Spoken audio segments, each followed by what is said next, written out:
All right, we're back. The BMX Commentator Podcast, episode 22. Can't believe we're 22 episodes in now on this podcast. And we've got another great guest for show number 22. It is none other than 2024 Olympian, all-round ripper, Florida resident and farm owner, Jeremy Smith. Jeremy, lovely to have you on the podcast. Welcome.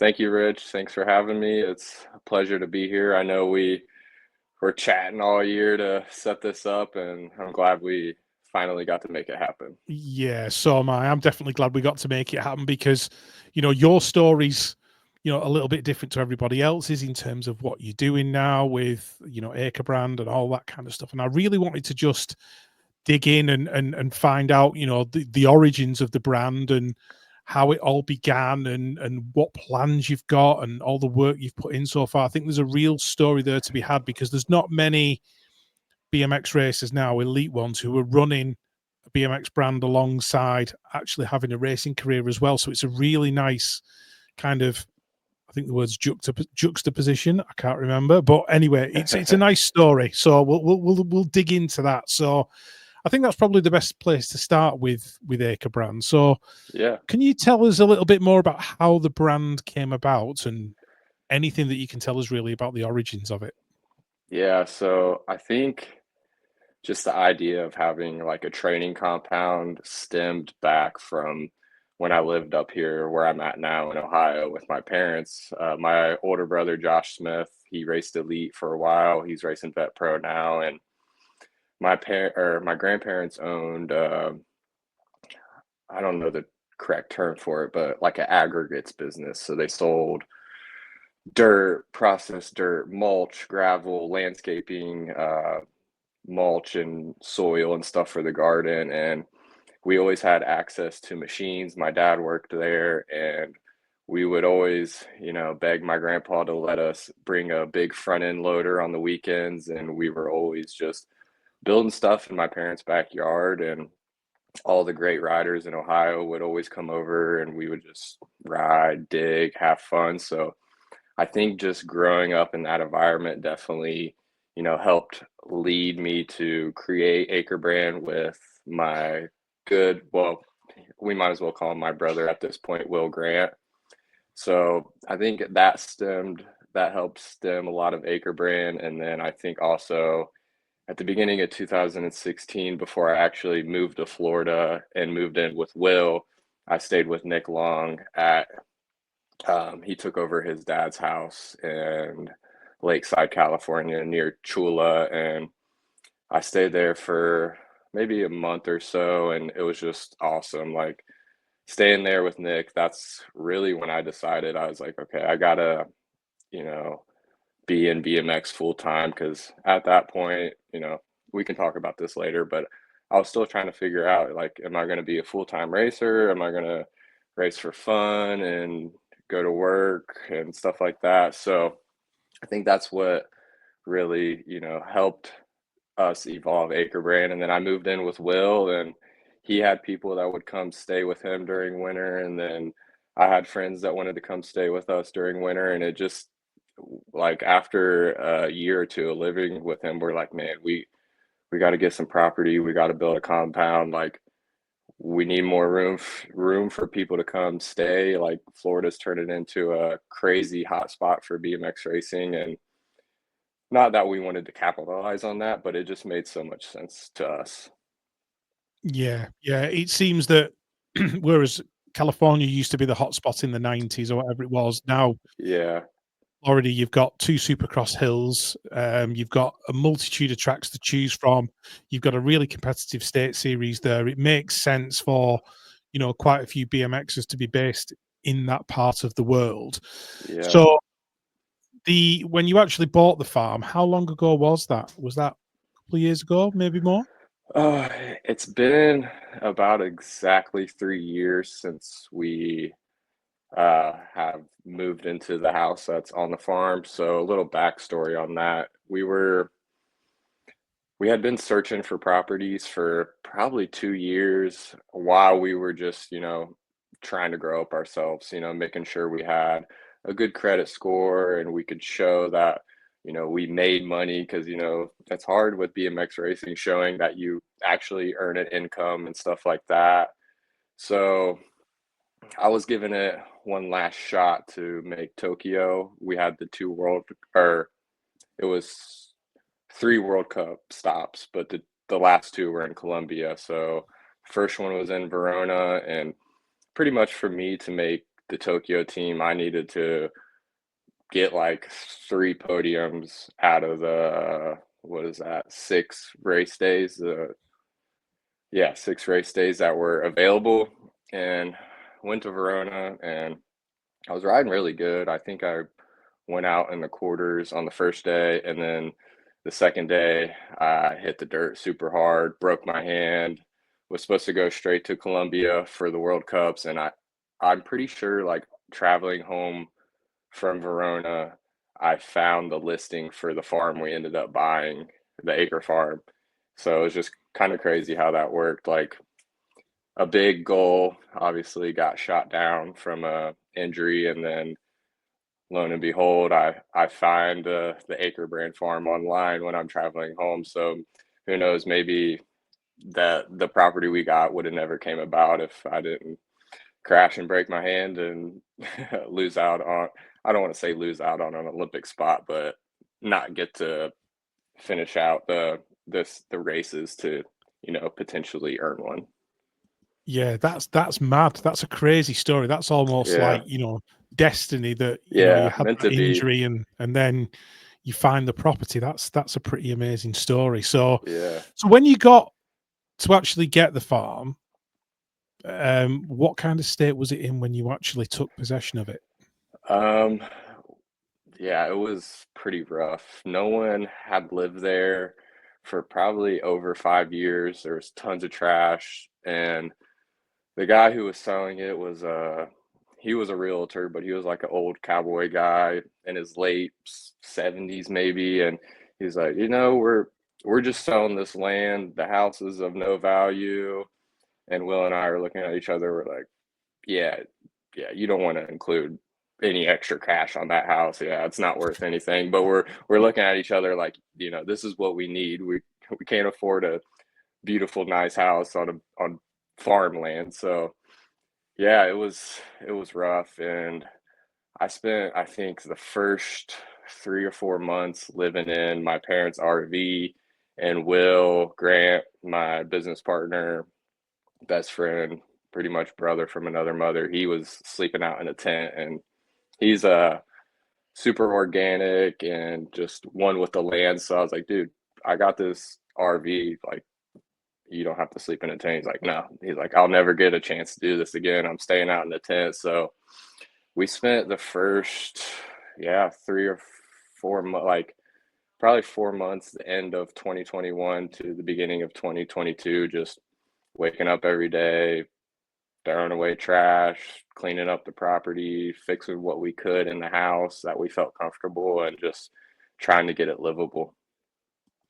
Yeah, because I remember seeing on like the YouTube channel the renovations that you did to, I think it was the kitchen and that kind of stuff. And I remember thinking at the time, blimey, that place needs some serious work. So, Yeah. how does that level of work and commitment that you've obviously put in, how does that translate to effects on your actual racing career? Did that mean that your training, etc., had to take a little bit of a back seat? How much of an effect did it have? Yeah, it definitely took a little bit of a backseat. I think going into the 2022 season, I knew that I wasn't going to be, at my best. And it was one of those things where, like, I was prepared to, struggle a little more with racing because I was taking so much time to just work on the property, get the house livable, a place for me to just, when I was done training, to just relax and to be able to be comfortable, which the house was nowhere close to that. So, like, I was working, trying to do a little training, and then when I was done training, I was going back to work on the house. But the 2022 season, like, I still had a good base from 2021. So when I started 2022, I was like, oh, I'm still competitive. I'm still getting in mains. And then I just noticed as 2022 went on, like, it was getting harder and harder for me to just, I don't want to say stay motivated, but it was just, I was wore down. Honestly, I was pretty wore down and I was struggling with my results to where I wanted to be. But I knew if I could get this place livable, kind of, I guess, up and running to where we can have guests come to stay, I knew it would be worth it. And then I knew I could still have plenty of time to get ready for Paris as well. Yeah. So when you got to that point then where the house was livable, how long was it before the track build started? Because obviously you started with, I think it was the 2 straight track, wasn't it? And you've just done the Yeah. extension and that kind of stuff. I'm assuming that wanting to get the track up and running was a priority once the house was done. So how long did that one take? I wouldn't even say we were 100% finished with the house before we even started planning the track and getting to work on that. It was, yeah, I would say we moved in the house by February. I mean, January, it was, we were living in it, but it wasn't nearly finished. And then I I think we started building the track maybe in like March. So pretty quick. It was a big priority for us to Yeah, at least just have something there to ride.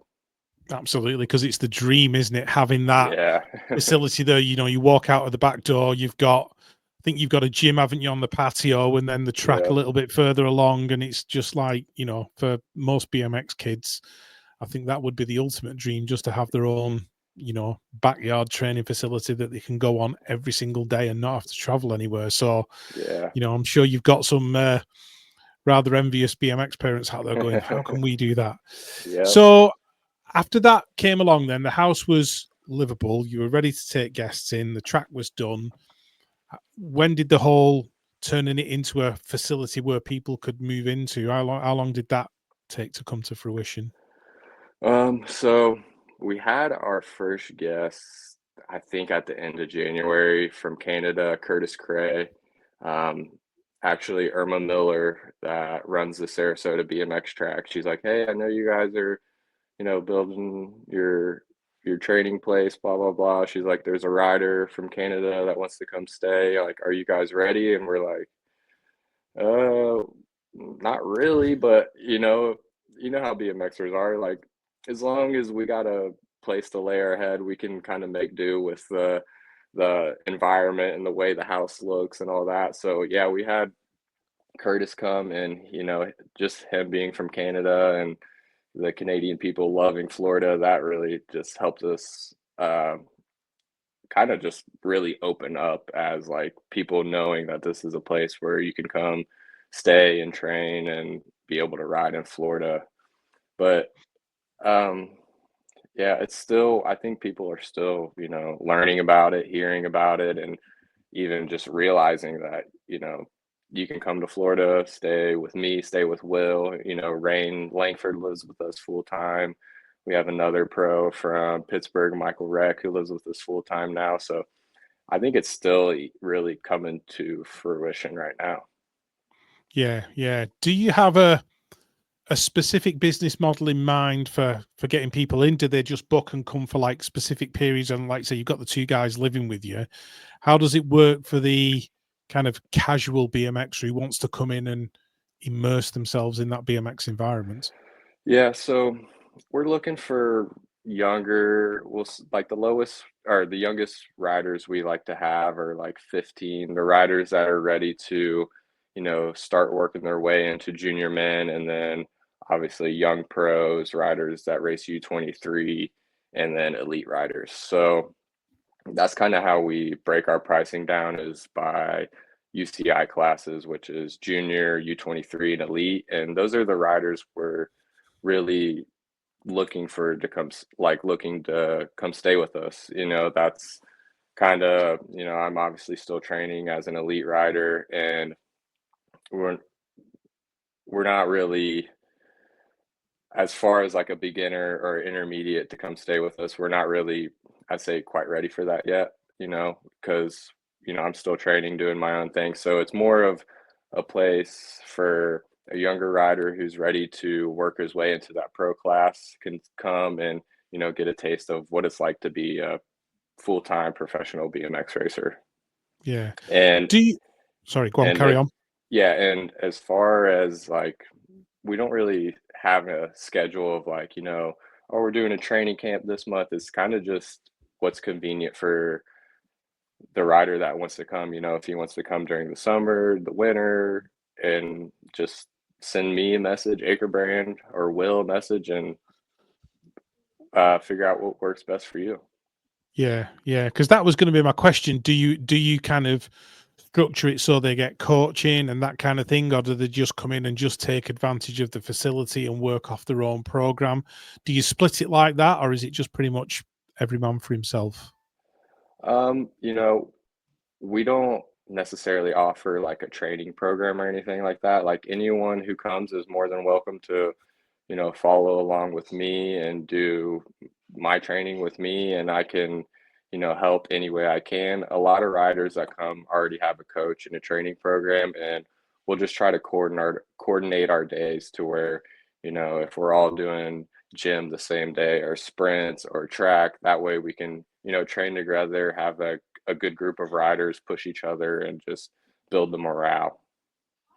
Yeah, because I've definitely seen a few videos in the run up to the Grands as well, where you had Josh Jolly there and Cameron Larson and that kind of thing. And it must be a fantastic environment to have riders like that, where you're just like pushing each other on and and driving each other to get better. Do you Exactly. think that's a good shout?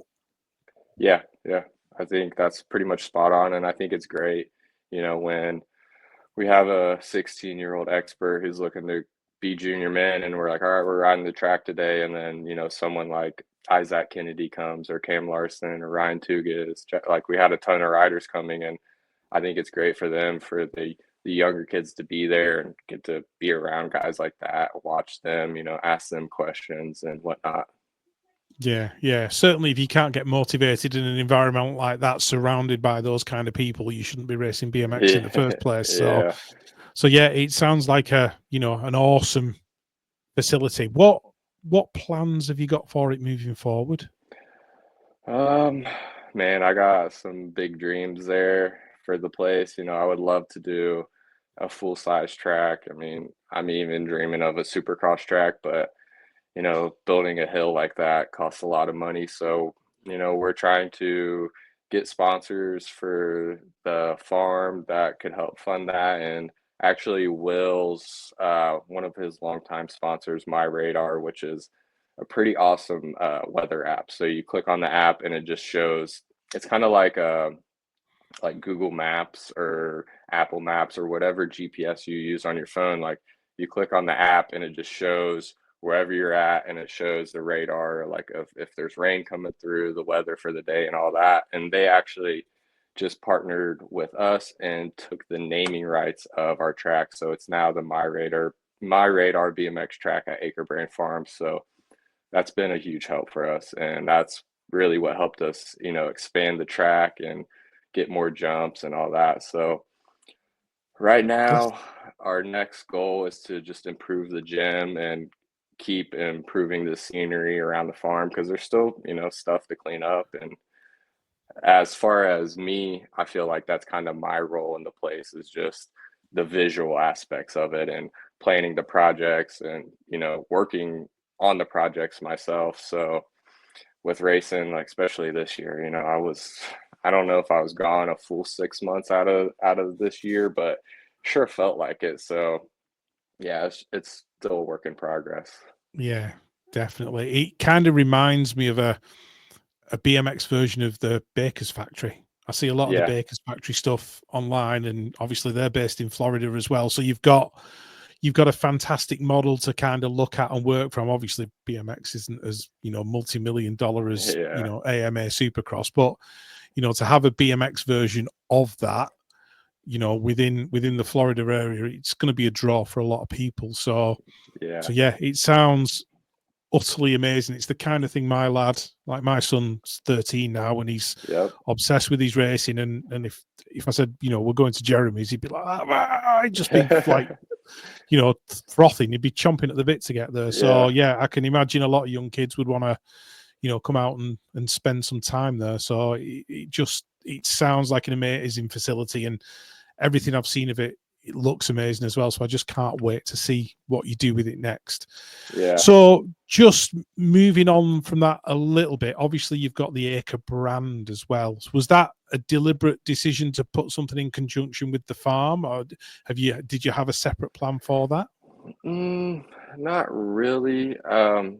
When I first moved to Florida, Will started working with another race rare brand, and I think just being a part of that and learning the ropes of it, and it just made a lot of sense for us. We're doing coaching at these other tracks. We should be, setting up our own brand, having merch for sale. Like, we're going to the tracks. It just kind of all falls under one umbrella. And then so we kind of started that the same time as we started the farm, and really just trying to, use the merch to promote the farm, use the farm to promote our merch, and just have it go, kind of full circle.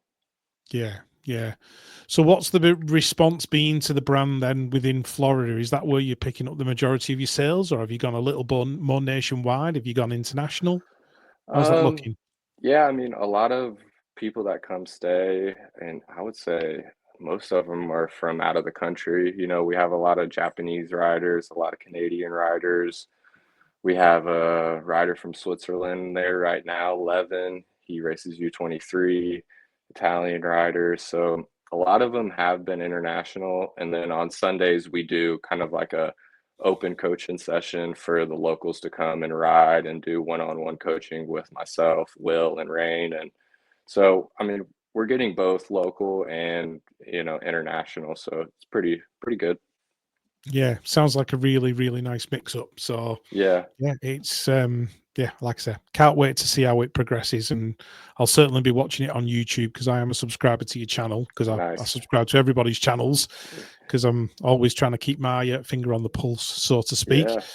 So just kind of changing tack a little bit, you're still on Hyper bicycles at the moment. I saw the new kit get released for 2025, which looks absolutely awesome. How are things with Hyper at the minute, and what are the plans for 2025? I mean, we're recording this on the day after that the announcement came about GT kind of being put on pause. So how do you see things with Hyper for 2025? What are your views on the state of the bike industry at the moment? Yeah, I mean, with GT and Haro, it's definitely it's sad to see brands like that step out of BMX racing. As far as Hyper, I feel like, they built their brand on BMX racing, and then I think they kind of moved into freestyle, and I don't want to say they really stepped away from racing, but I think there was a few years where they were in a gray area and not doing a whole lot in racing. So, they're just getting back into racing, and it's super cool to just kind of be that guy that's, I guess, on the forefront of their racing brand. Well, I guess they have Marshall now too, which he stands out way more than I do, doing the front flips and the back flips. So that's awesome. I'm super stoked he's on the Hyper team now. And for 2025, we're just working on developing a high-end race frame that, that I can compete on, hopefully in LA 2028, or at least, win USA BMX races on the frame, and really just get Hyper submersed back into the BMX race scene. Yeah. It's I think in a situation like this where you've got brands stepping away, because obviously the likes of, like you said, GT and Haro have stepped away at the end of this year, and then you've had brands that have been there but gone away in the past, like Redline and that kind of thing. I always think that if, a lot of people are zigging, you should be zagging. So it might be an opportunity for Hyper to step in and actually make a name for themselves in a period where they haven't got a lot of competition to do that. So I'm excited to see what Hyper can actually bring in. I actually rode a Hyper Cruiser back in the day, and it was honestly, it was one of my favorite bikes I've ever ridden. I think when I actually got it, it was the only hyper frame in the UK. I had a back and forward with Steve Spencer when he was there, and he sorted that out for me, which was absolutely awesome. And I think that frame is still knocking around somewhere. I've long since sold it, but I think it is still getting ridden somewhere in the Midlands region. So it must be 15 plus years old now, that frame. But hopefully it's still going strong. Yeah, absolutely. So moving on to the Olympics then, and kind of your road toward Paris. Kind of give us a bit of a background on how that went, because obviously you got there, you were the reserve athlete.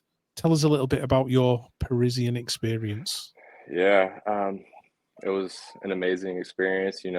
Definitely just went into this season with, I put that goal at the top of my list, and I was a full-time athlete pretty much this whole year until after Paris, and it was, just eat, sleep, and train. I put all the projects and stuff I wanted to do on the farm to the side, make sure I was getting plenty of rest and put all my focus and attention on, trying to make the team. And, I was proud of myself too. It was probably one of my best years of racing. I mean, this year, honestly, was probably one of my best, biggest, and busiest years of my life. And it's been an awesome year. And I put everything I could into making the team. I got a podium at the second stop of the World Cup series in Brisbane. And that was just, it was unreal. I mean, I still, see videos of me at that race or on the podium, and it still blows my mind that, I made the main, and then not only made the main, but got on the podium. There was a little, Joris went down super hard. So that kind of opened up a spot or two for me to get the podium. But, I was in the main, and I was in the position to capitalize on all that carnage that went down. But yeah, and then of course I would have loved to have been one of the riders competing in the Olympics, but just seeing where I was at, like I was talking about earlier with 2022 and struggling, and then 2023 was a little better, and then to really just step it up and be the best version of myself in 2024, and coming super close to that huge goal of mine. It felt great. And then getting to experience, the village and just even the practices I got to practice and be a part of on the Olympic track, the test event, all that. Like, I don't know, it's hard for me to just like even express how cool and awesome everything was. And it's hard for me to put it into words, like I said. Yeah, because we had Ross Cullen on the podcast on an earlier episode, and he's been the GB reserve athlete twice now, and he said he doesn't want to repeat it a third time. He wants to be qualified for LA in 2028, but he just said, he was flying in practice, he was racing the best he'd ever felt. He said the track was just second to none. Give us your perspective on the Paris track, because I'd love to hear it from you as well. What you think of that track? Could they have improved anything? Was it the perfect Olympic venue? Because obviously it's a track that's been there and had World Cups on it, so it wasn't purpose built for the event, even though they made the changes. How do you see that track as an Olympic venue? Do you think that should be the model for all Olympic tracks moving forward? Honestly, I love the track. I think it made for pretty good racing too. It was so fun to ride the second straight, the third straight, the last straight. I mean, all the straights. I really liked the track. I enjoyed riding it. I think for the Olympics, the track should definitely be built. We should come do the test event, get to try it out, and then come back for the racing. Like, I think that's the way the Olympics should be. But I mean, that's not how it went. I think if they're gonna start putting the Olympics at tracks that are already there, then in LA it should be at Chula. I mean, that's what seems fair to me. But personally, Yeah, my opinion, I think the track should be built, and I don't know about having, all these training sessions on it. And, that's something we've kind of lost in BMX really is like you the Grant, like I was just thinking about it at Grants, like we showed up, we got one day of practice, we got to figure the track out, and then we're racing the next morning at 8 a.m. Like that's a part of BMX racing that we don't get anymore really. So I think for the Olympics, it'd be better if they did it that way, because it's gonna reward the riders. I mean, that can go out and learn the track the best, learn the best lines. Not that anyone in the Olympics can't do that, but there's going to be riders there that can do it better than others, at least. yeah. So it's almost like a blind setup in that you turn up, you learn the track, you race, and then you've just got to make the best of it, like you did at the Grands. I think actually going back to the Grands track this year as well, it was more of a technical track, I think, that it's ever been before. And I did read a few grumblings online on certain message forums and things of that nature that people weren't massively happy with it. But I also hear from a few other people who are based in the US that they feel like track should almost start to step up in the US and the tracks are too easy. Do you think that track at the Grands was as it should have been? Do you think it should have been harder? Do you think it should have been easier? What was your viewpoint on that? I like the track. I wasn't a fan of the 290s at the back half of the track, just for the pros at least, because the way we entered those turns was kind of like one line. But to me, the track wasn't overly technical. I think it could have even been more technical, but you know how it is with people online. It's never good enough. It's too easy. It's too hard. Like after the Worlds in Glasgow, like all I saw online was how, oh, the US tracks need to be harder, they're not technical enough, blah blah blah. But then USA BMX builds a technical track and it's too technical and there's too many crashes and all that. So I mean, you're never going to please everyone, but I thought the track was good. I was glad it was a little more technical, and I think it could have even been even more technical. Yeah.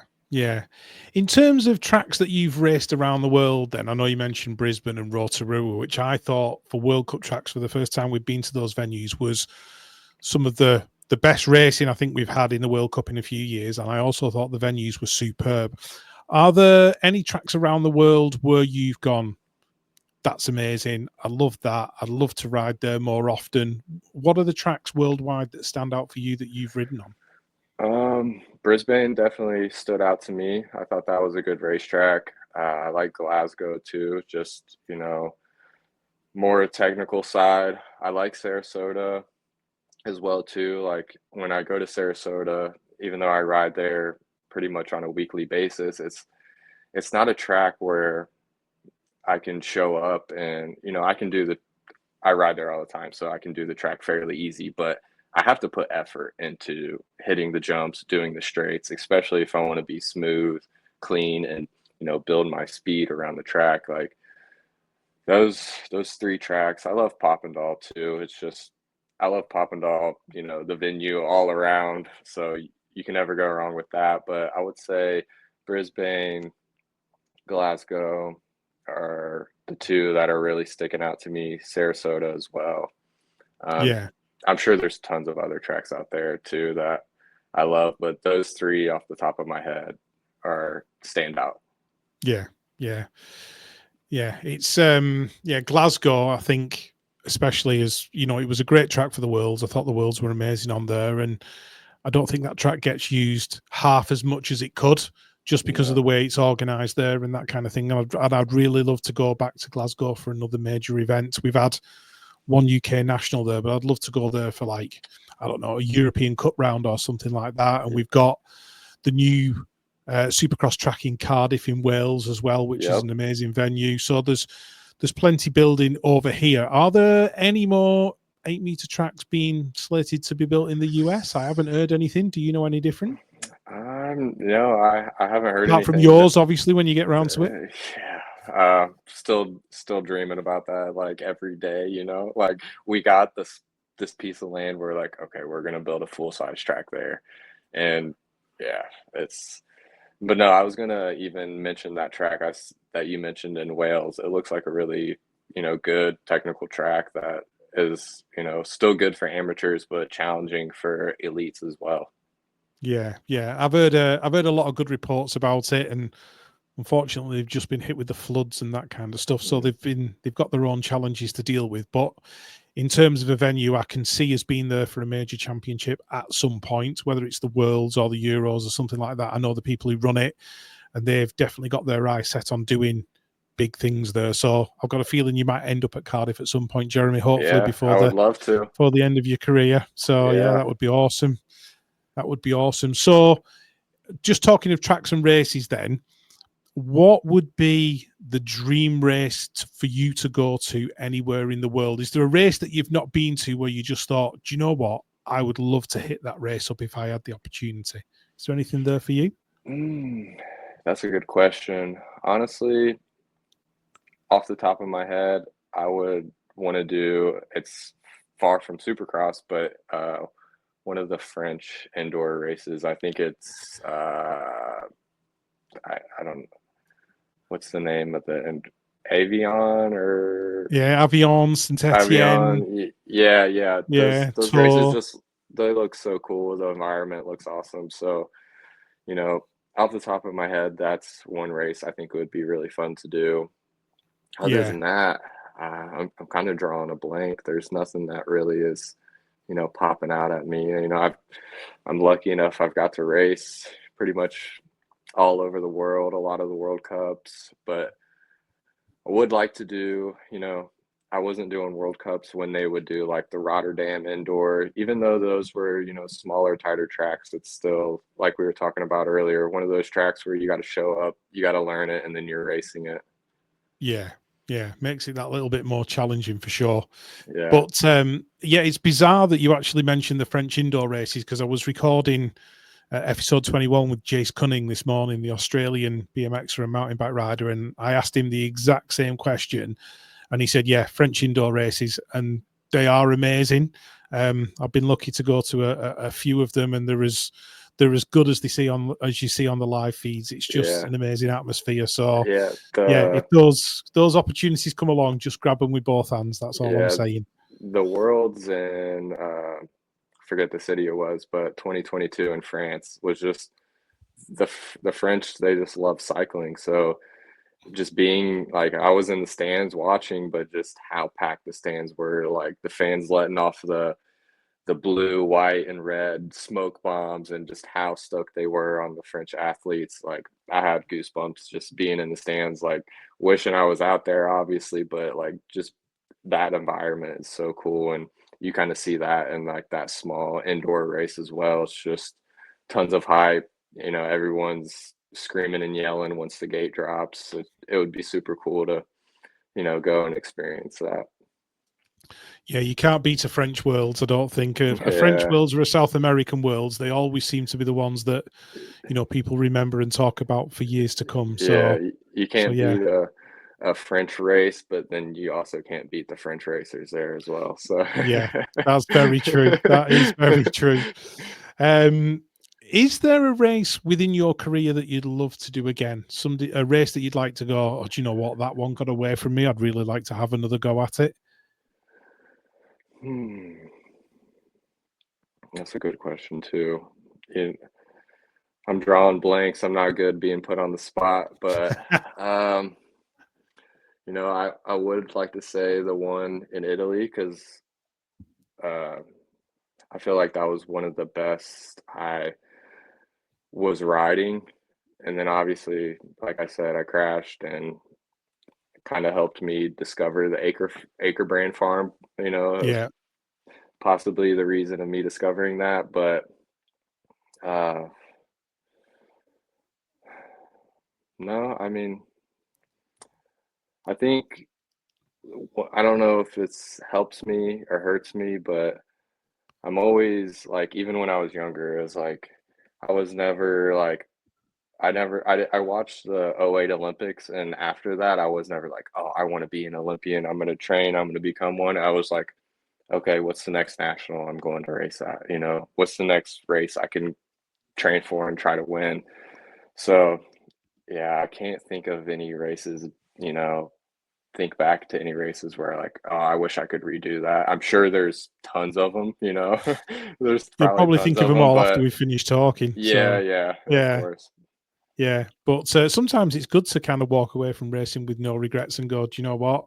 I did them all, and Yeah, they all worked out the way they worked out, even the ones where you ended up injured, because it ended up changing the course of your life. So yeah. that's quite a cool thing.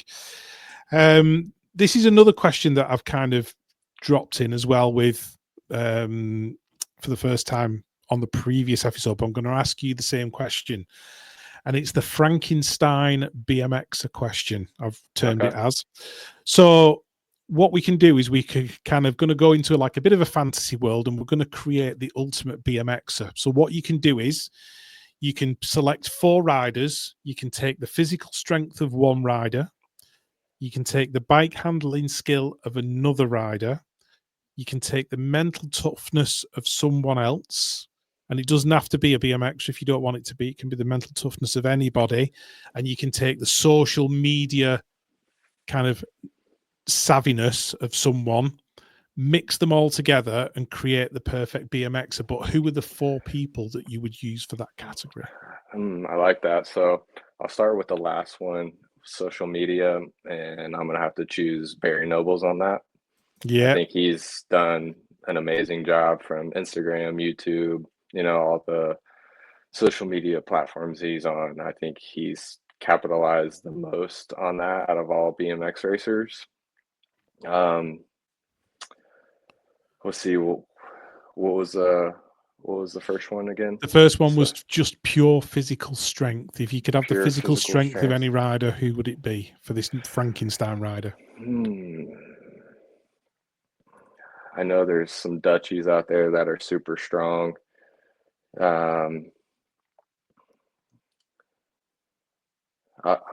for physical strength, I would probably choose Neek. You know, he's lean, he's tall, he's got a good build, and I've seen him in the gym, and he's he's definitely moving a lot of weight there. So he doesn't always come off the gate maybe the fastest, but it's not long after the gate to where he's at top speed and he's saying see you later to everybody else. So Yeah.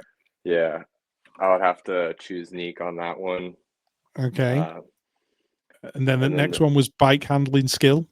bike handling. I think I'll go with Carlos Ramirez for that because I've Right. seen him just even in some sticky situations where he's maybe going over a first jump and he's in this tiny little hole between 2 riders where he probably shouldn't be, and like he's touching one rider on his right side and his back wheels over to the left, and he just comes out of it ahead of both of the riders somehow and stays on his bike and then makes another 3 passes in the first corner after that.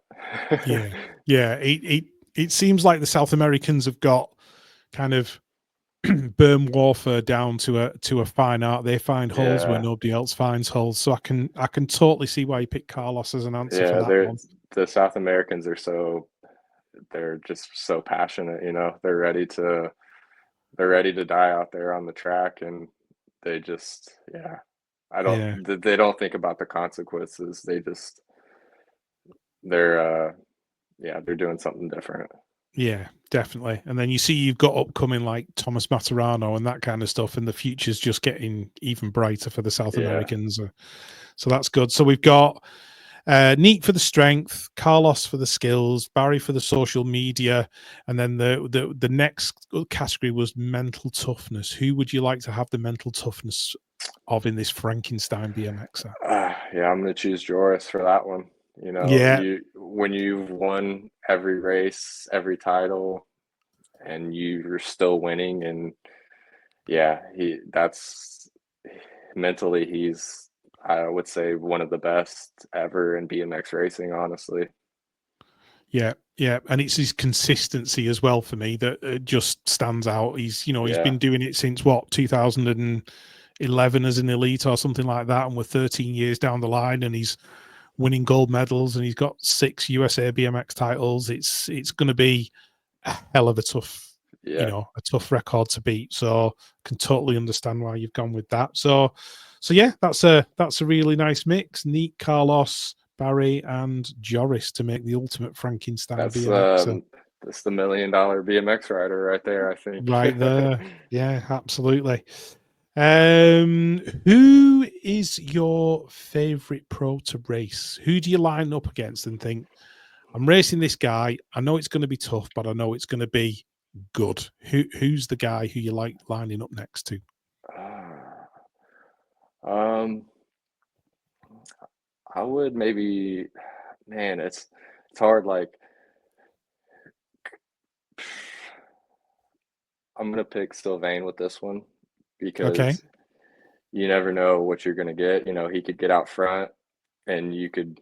I mean, it's hard to chase him down, but it's just a good rider that you can race the whole track with and go back and forth with, but you're not going to be slowing each other down. You know what I mean? So, I don't want to say he'll let you go under him or anything, but he's not going to end the race right there because he knows he might just pull you back down the whichever straight you're headed into. So I feel like he's a good guy to where he's going to race you super aggressive, but you're going to be able to keep racing forward. You're not going to be, losing speed, and you can just really duke it out all the way till he, pedals and stretches at the finish line. Yeah, yeah. And you're always good for a podium selfie with Sylvan afterwards as Yeah, well. yeah, So yeah. he's got that relaxed vibe about him as well. So I can totally understand why you've definitely picked him. So kind of as we move towards wrapping it up, then what does the future hold for Jeremy Smith? Uh, that's a good question. I need to, keep dialing that in for myself. I thought after the Olympics, I was going to be able to, well, I knew I wasn't going to be able to chill out because I had so much stuff planned for the Aker farm and everything. But I think, the end of this year, we did the track rebuild. So that was fun. It really kicked my butt and made me actually want to get back to racing and training. I was like, man, this is tough. So it was good to, for me to have that balance of where, the beginning of the year I trained super hard, put everything into trying to make the Olympic team. And then this last half of the year, I was able to just fully dive in and get all the working and projects kind of out of my system. But you know, headed into 2025, I would definitely like to focus back a little more on the athlete side and give a good run at USA BMX Pro title, and then as well as just keep building the Aker farm and pushing for that full size track I've been dreaming about since before I even got the property, and just building the Aker brand really start working with more riders and kind of go into a little bit of more of a coaching role as well as just help Hyper, build their brand back into BMX racing and, just keep myself in the BMX industry for as long as I can. Fantastic. It sounds like you've got multiple angles that you can contribute to BMX racing with, which I think is absolutely superb. I expect that, when your racing days do come to an end, it certainly won't be the last that we see of you within BMX racing, which I think No, is an awesome thing. yeah, you're correct with that. And, that's one thing I feel like I have to, just like when I was growing up, they had the Chula Vista Training Center, and there it's more clear now of like the kind of path you need to go to become a top elite. But when I was that age, I had the support from my family. I had my older brother Josh, who taught me how to ride a bike and has taught me everything I know in racing now. But I wasn't, I would say, mature enough to say, okay, I'm 17, I'm a top expert rider, top 5 nag rider, in 3 years when I'm 20 or 21, I could be a top pro. Like I had to learn, just growing up with, working part-time, trying to go to college, racing a pro, to then realize like, man, you know, this isn't, working at a machine shop and, going to college to become whatever isn't really giving me, the fulfillment that I, want out of life. So I think one way I can contribute a lot to the riders that are coming that are, 15, 16.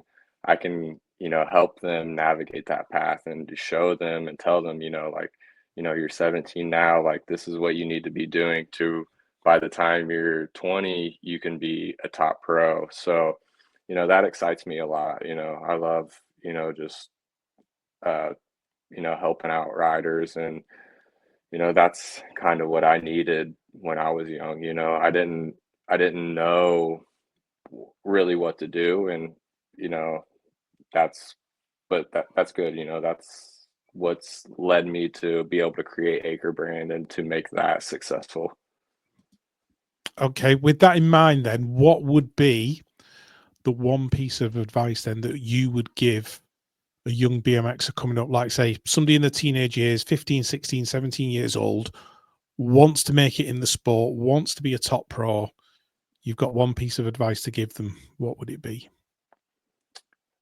I would I would say not go pro as early as you can, but get yourself into that, the big classes, the junior men, the U23, the elite, you know, get over to a World Cup when you're maybe still junior and get that experience, because until you've raced a World Cup, you're you're really kind of just missing out on the whole. I don't even know what word to use to describe that, but you can learn so much. You get a new appreciation for the sport when you're at a World Cup, and it just kind of shows you what level you need to be at. Yeah, yeah. I think it's a dose of reality for a young rider when they get to the first couple of World Cups as a junior, because I think it's a case of they get in there and they go, "This is amazing. I actually really want to do this. I can't be any more excited about going home and training and racing." And then there'll be another group who'll get there and go, "Jesus, this is like harder than I thought it was going to be. I don't think I'm ever going to get there. Maybe I need to think about doing something else." And I think once you get to the World Cup and you're racing at that level, once you've done it once or twice, I think deep down a rider will know Yeah, whether they're cut out for it or not.